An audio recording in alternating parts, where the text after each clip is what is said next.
When most gardeners think of productive vegetable beds, images of freshly tilled soil, straight rows, and perfectly turned compost come to mind. The Amish, however, have quietly proven that these practices aren't necessary. For over 3 centuries, Amish farmers have cultivated some of the most fertile and productive vegetable gardens in North America without ever touching a plow. Their secret isn't magic. It's a system built on principles of soil life, mulch layering, and minimal disturbance, and it can transform your garden if you understand how to apply it. Leaving the soil undisturbed feeds life instead of destroying it. Tilling may seem like the key to aeration and weed control, but every time soil is flipped, fungal networks, earthworm burrows, and microbial colonies are disrupted. The Amish recognized centuries ago that soil life thrives best when left largely undisturbed. Instead of turning the soil, they build beds on top of existing soil, layering organic matter gradually.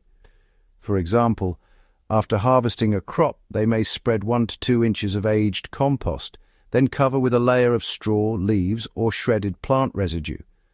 Over time, microbes break down these layers naturally. Worms tunnel through them, and a rich, spongy soil develops without the shock of turning or digging.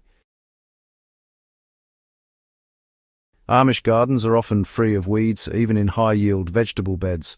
This is no accident. It's a direct result of continuous mulching.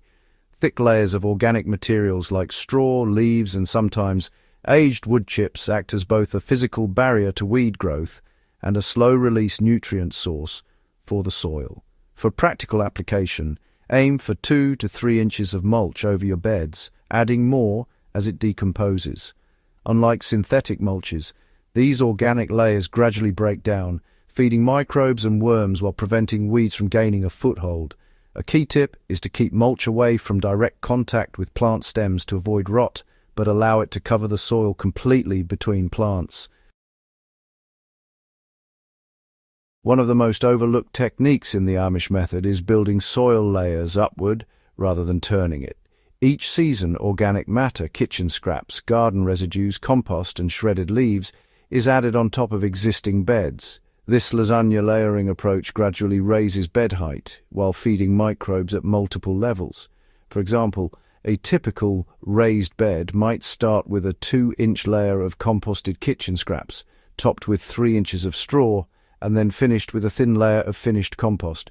Over time, this creates deep, rich soil that retains moisture, promotes root growth, and supports both fungal and bacterial communities, all without ever turning the soil. The Amish rarely plant monocultures in their vegetable beds. By intercropping species with different root depths and growth habits, they create a living canopy that naturally suppresses weeds. Fast-growing greens shade slower-growing crops, while deep-rooted vegetables like carrots and beets pull nutrients from lower layers. A practical approach is to plant lettuce or spinach between taller tomatoes or squash.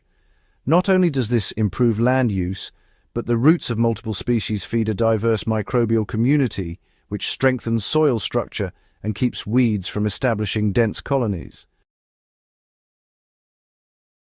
Cover crops are another cornerstone of the Amish system. During fallow periods, clover, vetch, or rye are sown to protect soil from erosion, fix nitrogen, and feed microbes and worms.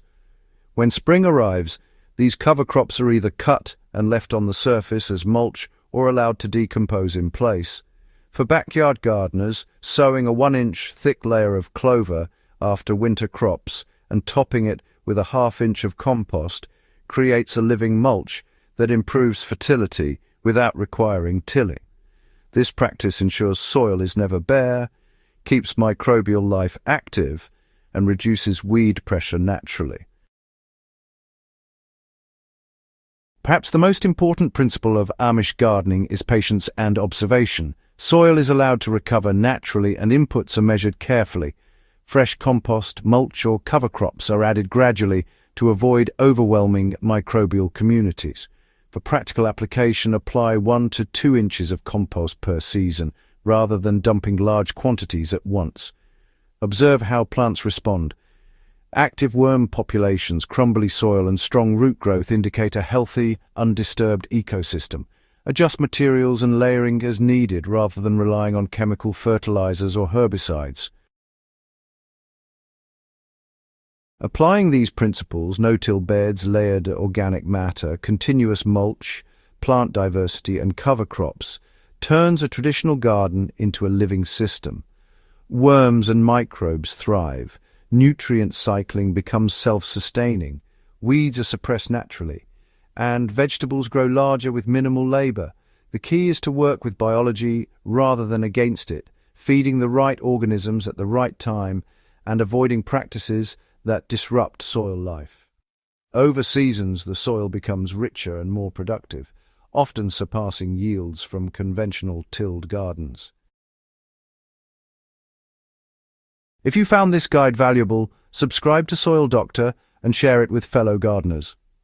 Learning from the Amish isn't about replicating old-fashioned aesthetics. It's about applying time-tested soil principles that grow bigger, healthier vegetables with less work, no tilling and zero weeding. By building living beds rather than disturbing soil, you create a resilient, fertile garden that will thrive for decades.